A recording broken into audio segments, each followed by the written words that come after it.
Praise the lord. Hallelujah.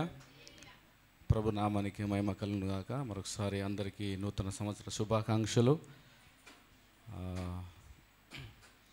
Happy new year. ఈ సంవత్సరంలో 2024 సంవత్సరంలో కొన్ని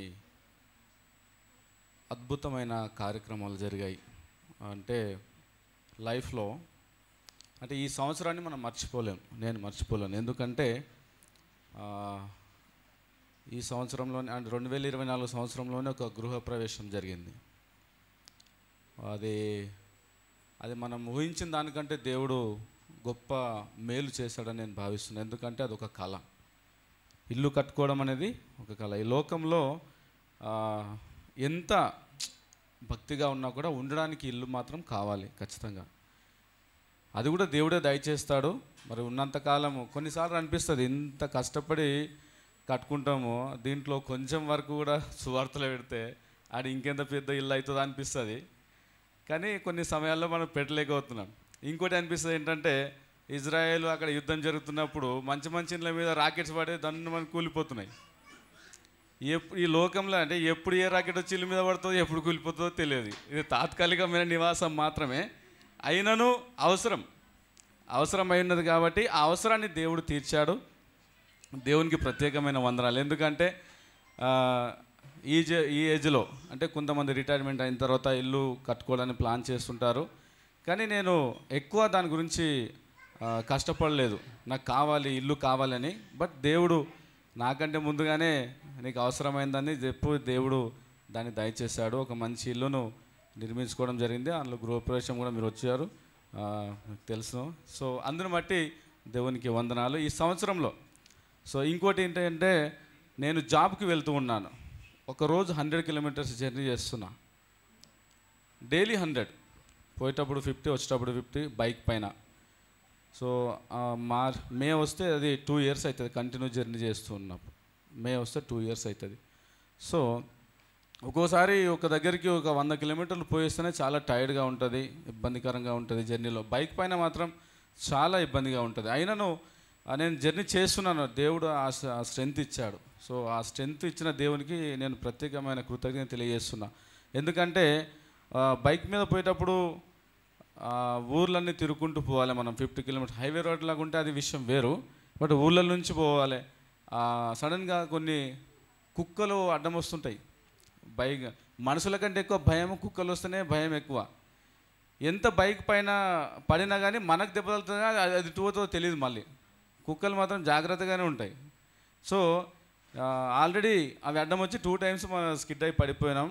కానీ ఈ సంవత్సరంలో ఎలాంటి అపాయమైన పరిస్థితి రాలేదు. అందుని బట్టి దేవుని స్తుతిస్తున్నా. ఎందుకంటే ఒక్క క్షణం చాలు మనకి ఏమైనా జరగాలంటే. ఒక్క క్షణం చాలు, పడిపోవాలన్నా ఏం చేయాలన్నా. రీసెంట్లీగా మా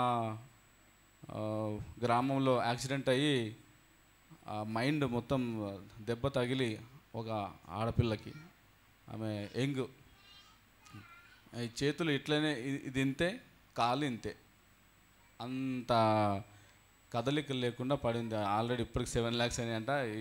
ఆ బ్రెయిన్ అది అంటే 30 lakhs వరకు అవుతుందని ఎక్స్పెక్ట్ చేస్తున్నారు. సో ఇవన్నీ చూస్తుంటే దేవుడు మన మీద కృప చూపినట్టే కదా. ఎందుకంటే ఒకరోజు కాదు కదా, సంవత్సరాంతం వానకాలమైన, ఎండాకాలమైన, చలికాలమైన అన్నిటినీ దేవుడు మన నుంచి తప్పిస్తున్నాడు. అందరిని బట్టి దేవునికి కృతజ్ఞతలు. ఇంకా ఫ్యామిలీ విషయం వస్తే కూడా ఫ్యామిలీని అందరూ స్టిల్ సేఫ్గా ఉన్నారు. 2 పాపలు, మంచి ఆరోగ్యాన్ని ఇచ్చాడు దేవుడు. వైఫ్ కూడా మంచి ఆరోగ్యాన్ని ఇచ్చాడు. సో కొత్త ఇంట్లోకి పోయిన తర్వాత దాదాపు 6 months అవుతుంది.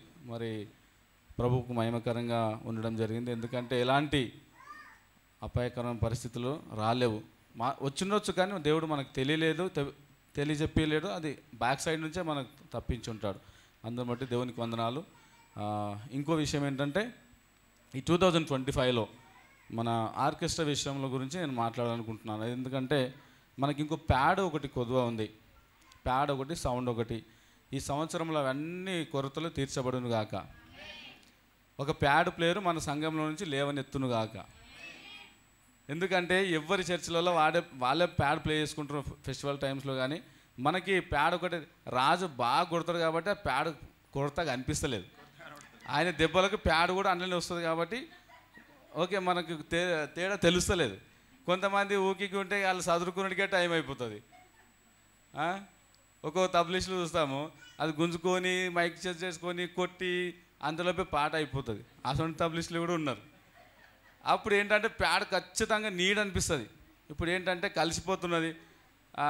ఆ ప్యాడ్ 2 ఈ తబలా 2 కలిసి రాజే కొట్టేశారు కాబట్టి ఏం ప్రాబ్లం లేదు ప్రజెంట్ అయితే. బట్ ఉంటే ఏంటంటే ఆయనకు కూడా ప్యాడ్ ఉంటే ఏంటంటే కాంబినేషన్లో ఉంటుంది, ఆయనకు కూడా కొంచెం రెస్ట్ ఉంటుంది, చూడడానికి మంచిగా అనిపిస్తుంది, వినడానికి కూడా మంచిగా ఉంటుంది.